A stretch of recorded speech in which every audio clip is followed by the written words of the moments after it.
જય માતાજી દોસ્તો, જીવનમાં પહેલી વાર મારા કપડાનું સિલેક્શન જગ્યા પ્રમાણે ન થયું. નહીંતર હું મંદિરોમાં જાઉં ત્યારે સાડી અથવા તો દુપટ્ટાવાળો ડ્રેસ જ પહેરું છું. પણ મને વેમચૂક થતાં મારાથી વેસ્ટર્ન લુક થયું અને આજે અમારે જવાનું થયું ગોકુળ મથુરાના મંદિરોમાં. પણ પછી જઈ આવ્યા, કારણ કે ટાઈમના અભાવે હું ચેન્જ કરવા ન જઈ શકી. પણ મંદિરોના બહાર ગેટ પાસે જ અમને આ બ્રાહ્મણ મળી ગયા છે અને બ્રાહ્મણે સરસ મજાનું ઉત્તમ જ્ઞાન પીરશું બધાને.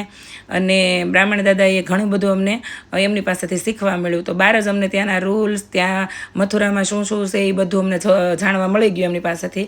ગાઈડ કયો તો ગાઈડ અને બ્રાહ્મણ કયો તો બ્રાહ્મણ, બધું એકમાં જ મળી ગયું અમને જોવા જાણવા. તો અમે લોકો એને ધ્યાનથી સાંભળ્યા, અમે એની વાતો બધી સાંભળી અને ત્યાંના મથુરાનો મહિમા, કયા કયા મંદિરોમાં શું શું છે એ બધું અમને એણે વિસ્તારપૂર્વક જણાવ્યું. અને અમારી સાથે રાધા રમણ રેતીમાં અમે લોકો ગયા ત્યાં સુધી સાથે રહ્યા. પણ અમે લોકો તો હરખાત એમ કીધું હાલો રમણ રેતીમાં આળોટવું છે. અમે સાંભળ્યો તો ત્યાંનો મહિમા, પણ મને આ ડ્રેસમાં કમ્ફર્ટ નહોતી. એટલે મેં દીદીને કીધું, દીદી મારે નથી આળોટવું, તમે બધા આળોટી લો. તો મારા દીદી કે એવું થોડું હાલે. તો અમે કીધું સારું હાલો જોયું જાય. પણ એ પહેલાં પાછું અમને બ્રાહ્મણે કીધું કે ચાલો તમે અહીં એક કુંડાળું કરીને મારી સાથે બધા બેસી જાઓ. એટલે અમે લોકો જેટલી સંખ્યામાં ગયા હતા એ મોટા નાના બધા વડીલો ને બધા અમે બેસી ગયા. અને ત્યાં અમને રમણ રેતીમાં ઘર બનાવવાનું કીધું કે અહીંયા તમે જેવું ઘર બનાવશો ને એવું તમે ભવિષ્યમાં તમારું પોતાનું ઘર બનશે. ભગવાનને એવો સંકલ્પ કરો. પણ ભગવાને સંકલ્પ કર્યો એ વાત ઉપર તો હું પૂરેપૂરો વિશ્વાસ ધરાવું છું. પણ રમણ રેતીમાં ઘર બનાવીને પછી ઘરે આવીને હાથ પર હાથ ધરીને બેસી જાવી તો રમણ રેતીમાં બનાવેલું ઘર ક્યારે સપનાનું ઘર ન બની શકે. એટલે આપણા સ્વભાવ મુજબ મેં બ્રાહ્મણનું અપમાન કર્યા વગર દાદાને કીધું કે દાદા હું તો કર્મમાં માનું છું, તમે કર્મ કરશો તો તમે આમાં બનાવેલું મકાન મહેલ જે બનાવ્યું છે એ બનશે.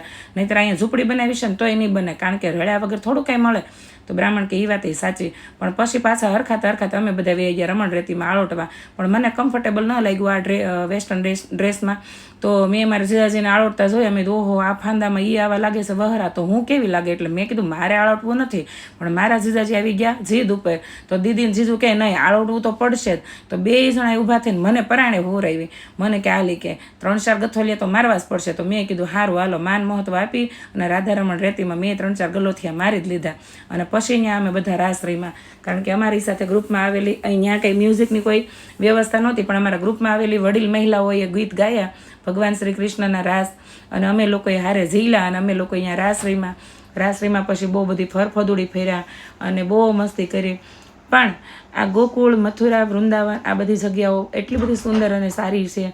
પણ ત્યાં લૂંટ મારું બહુ છે એટલું યાદ રાખવું જે લોકો જાવ. એટલે કારણ કે મને એમ લાગે ભગવાન જન્મીને તરત જ કેમ ત્યાંથી નીકળી ગયા છે, કોઈ પણ જગ્યા હોય ત્યાં. પણ ત્યાં જઈને તમને ખબર પડે. એટલે હું એનું કોઈનું અપમાન નથી કરવા માંગતી અને કંઈ કહેવા નથી માંગતી. પણ આ જગ્યાઓ બધી સારી છે, એકવાર ગયા જેવી છે તો જાજો અને ત્યાં જઈને ત્યાંનું મહત્ત્વ જોજો કે ભગવાન છે